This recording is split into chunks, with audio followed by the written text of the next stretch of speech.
मोहन भागवत पर बैन लगाया जाना चाहिए।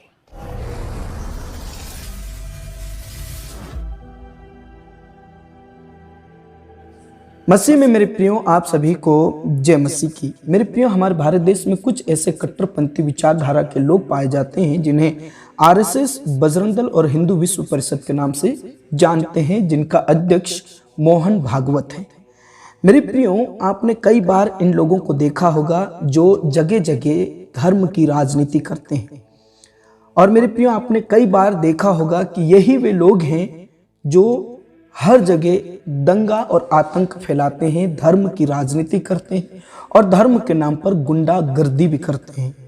मेरे प्रियो, अधिकांश ये लोग मुस्लिम्स और मसीही लोगों को ज़्यादा टारगेट करते हैं।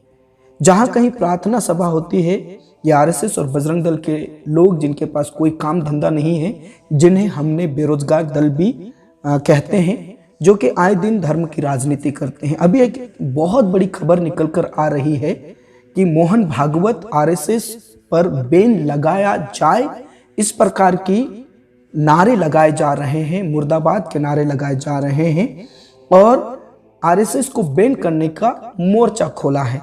उसमें राहुल गांधी जी ने और इंडिया गठबंधन के जो लोग हैं उन्होंने आरएसएस बैन होने का नारा लगाया है, मोर्चा खोला है और इंडिया गठबंधन के लोग बोल रहे हैं कि किसी भी हालत में मोहन भागवत को गिरफ्तार किया जाए और जो आरएसएस और बजरंग दल और हिंदू विश्व परिषद के नाम से लड़ाई झगड़ा और आतंक फैलाने वालों पर बैन लगाया जाए।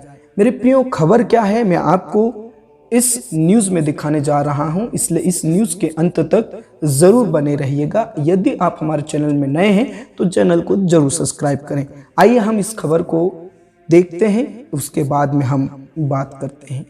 आरएसएस पर मोहन भागवत पर बैन लगाया जाना चाहिए। इंडिया गठबंधन के नेताओं ने एक साथ एक मंच पर आकर के मोर्चा खोल दिया है और अब बीजेपी के लिए एक तरीके से बुरी खबर आ गई है। जो बीजेपी इंतजार कर रही थी इंडिया गठबंधन के टूटने का, वही बीजेपी अब मोहन भागवत के बयान के बाद में बैकफुट पर चली गई है और इंडिया गठबंधन के तमाम नेताओं ने मोहन भागवत के आजादी वाले बयान को लेकर के मोर्चा खोल दिया है। बीजेपी पूरी तरीके से फंसती हुई, घिरती हुई नजर आ रही है मोहन भागवत के बयान को लेकर के। और आज दिल्ली के अंदर ये तस्वीरें आप देखिए, दिल्ली के अंदर आज सड़कों पर मोहन भागवत पर, आरएसएस पर बैन लगाया जाए, इस बात को लेकर के प्रोटेस्ट हुआ। राष्ट्रपति द्रौपदी मुर्मू से बाकायदा इसको लेकर के गुहार लगाई गई है। राष्ट्रपति द्रौपदी मुर्मू से गुहार लगाई गई है कि वो आरएसएस पर बैन लगाए, और ये आरएसएस पर बैन पहले भी लगाया गया था, फिर से बैन लगाया जाए, ये मांग की गई है। तो इंडिया गठबंधन के अंदर आरएसएस के नाम पर, मोहन भागवत के नाम पर इस वक्त में जो बिखराव की स्थिति दिखाई देने लगी थी या आपस में कुछ बयान ऐसे आने लगे थे, वो तमाम नेताओं के बयान अब आरएसएस और मोहन भागवत को लेकर के बिल्कुल एक स्वर में आ रहे हैं। मैं आपको दिखाऊंगा, तेजस्वी यादव ने इस पर मोर्चा खोल दिया है। वो कह रहे हैं कि आरएसएस पहले बीजेपी की बात तो बताए, ये मुद्दों को भटकाने की काम ना करे। और ये वही लोग हैं जो तिरंगे का सम्मान नहीं कर रहे थे। लेकिन उससे पहले ये तस्वीरें जो निकल करके सामने आई हैं, ये तस्वीरें नई दिल्ली में आज एनएसयूआई कांग्रेस की छात्र विंग की तरफ से प्रोटेस्ट किया गया और उन्होंने प्रोटेस्ट करके आरएसएस मोहन भागवत पर बैन लगाने की बात करी। आरएसएस बैन करो, बैन करो, बैन करो, आरएसएस बैन करो, बैन करो, बैन करो, आरएसएस बैन करो, बैन करो, बैन करो, आरएसएस बैन करो, बैन करो, बैन करो, आरएसएस बैन करो। मुर्दाबाद, मुर्दाबाद, मुर्दाबाद, मुर्दाबाद, मुर्दाबाद। गिरफ्तार करो, गिरफ्तार करो, गिरफ्तार करो, बैन करो, बैन करो, गिरफ्तार करो। इस प्रोटेस्ट के बाद में एनएसयूआई के राष्ट्रीय अध्यक्ष वरुण चौधरी, उनकी तरफ से कहा गया कि मोहन भागवत के राष्ट्र विरोधी बयान पर तुरंत एफआईआर दर्ज कर गिरफ्तार किया जाना चाहिए। राहुल गांधी ने भी इससे पहले कहा था कि अगर किसी और दूसरे मुल्क में होते तो अब तक मोहन भागवत गिरफ्तार कर लिए जाते। कहा गया कि मोहन भागवत पर एफआईआर दर्ज हो और इनको गिरफ्तार किया जाए। मैं भारत के राष्ट्रपति से मांग करता हूं कि वो भारत विरोधी विचारधारा वाले संगठन आरएसएस पर तुरंत प्रतिबंध लगाएं और ऐसे संगठन और उसके मुखिया की जगह सिर्फ जेल में होनी चाहिए। मोहन भागवत जी, देश से माफी मांगो। जिस तरीके से आपने देश का अपमान करा है, इस देश की आजादी की लड़ाई में अनेकों नौजवान साथियों ने, छात्रों ने, बुजुर्गों ने, हमारी माताओं बहनों ने अपनी कुर्बानियां दी हैं, अपने जीवन की कुर्बानियां दी हैं और अपने खून से देश के जो आज़ादी की लड़ाई को सींचा है। और देश के हमारे तमाम महात्मा गांधी जी से लेकर तमाम हमारे देश के जो फ्रीडम फाइटर्स हैं, आज उनकी आत्मा को भी अपमान पहुंचा आपके इस बयान से। देश की आज़ादी 1947 में मिली थी, ये देश के हर एक नागरिक जानते हैं। आपने देश के नागरिक का और हमारे तिरंगे का अपमान करा है, आप देश से माफी मांगे। और मैं देश की राष्ट्रपति जी से यह अनुरोध करना चाहता हूं कि तुरंत मोहन भागवत जी पर कार्रवाई होनी चाहिए। और जो आरएसएस नाम की संस्था है, जिसने बार बार देश को तोड़ने का काम करा है, इस आरएसएस नाम की संस्था को तुरंत बैन करा जाए। ये वही संस्था है जिसने महिलाओं का अपमान बार बार कराया, ये वही संस्था है आज जिसके चीफ देश की जो आजादी की लड़ाई को, पूरी आजादी की लड़ाई को देश का इन्होंने अपमान करा है। तो मेरे देश की जो हमारी राष्ट्रपति जी हैं, उनसे भी अनुरोध है कि तुरंत आरएसएस पर बैन करा जाए और मोहन भागवत पर एक सख्त कार्रवाई करी जाए। देशद्रोही मोहन भागवत। दरअसल मोहन भागवत का बयान बीजेपी के लिए गले की फांस बन गया है। क्या कहा था मोहन भागवत ने, देखिए जरा। राम मंदिर प्राण प्रतिष्ठा के दिन मिली थी भारत को सच्ची आजादी। ये कमाल की बात है ना। मतलब आजादी में भी सच्चा, नकली, झूठा ऐसा कुछ होता है क्या? आजादी आजादी होती है। सच सिर्फ सच होता है। सच बड़ा या छोटा नहीं होता है, सच पतला या मोटा नहीं होता है। सच का मतलब सच होता है। और ऐसे ही आजादी जो है वो आजादी है। उसका मतलब ये नहीं है कि वो कंगना रनौत कहेगी 2014 में हुई। मतलब मोहन भागवत कंगना रनौत वाली लाइन पर आ गए। और ये 2014 में मिली या फिर प्राण प्रतिष्ठा के दिन पर मिली, तो वो आजादी क्या थी? जब देश के लाखों करोड़ों लोगों ने अपने जीवन की आहुति दी, तब जाकर के आजादी मिली। वो क्या था फिर? आरएसएस ठीक है 52 साल तक अपने मुख्यालय में तिरंगा नहीं फहरा पाया, लेकिन आजादी को तो आप इग्नोर नहीं कर सकते हैं, आजादी को तो आप इनकार नहीं कर सकते हैं।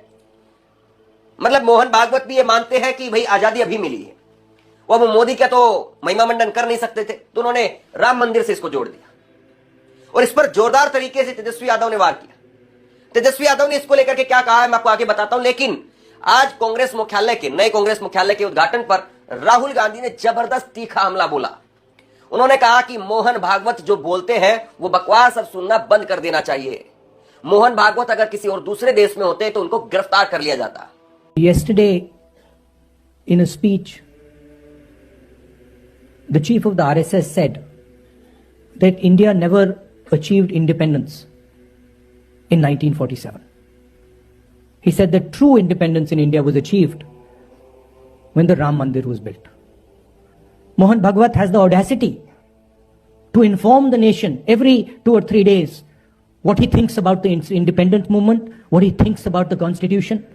In fact, what he has said yesterday is treason, because it is stating that the constitution is invalid. It is stating that everything to fight against the British was invalid, and he has the audacity to say this publicly.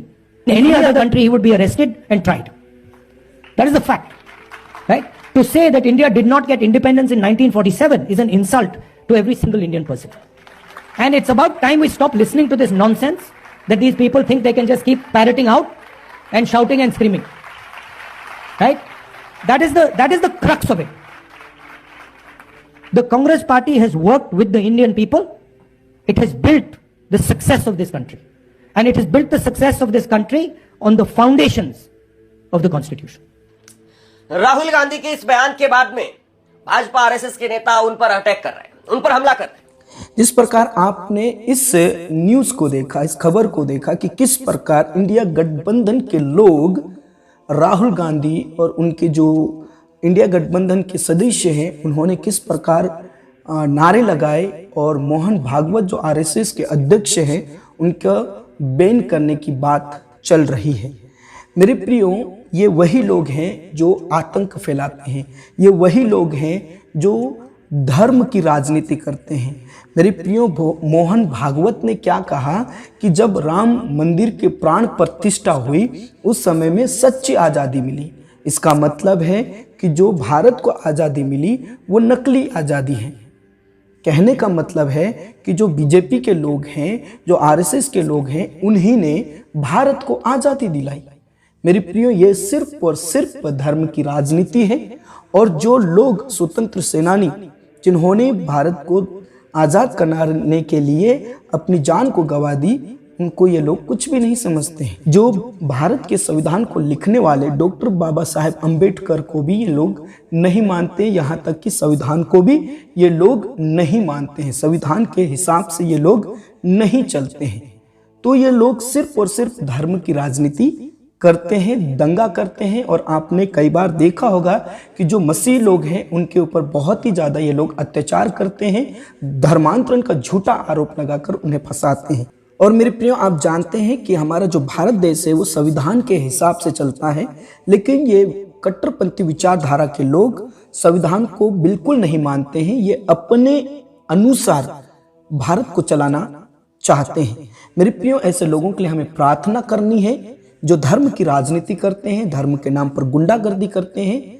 मेरे प्रियो, इनका जो संगठन है वो ban हो। आपका क्या विचार है? क्या आरएसएस, बजरंग दल और जितने भी संगठन वो बैन हो या नहीं हो? आप जरूर हमें अपनी राय कमेंट बॉक्स में दीजिए। परमेश्वर आपको बहुत आशीष दे। God bless you. सबको जय मसीह की।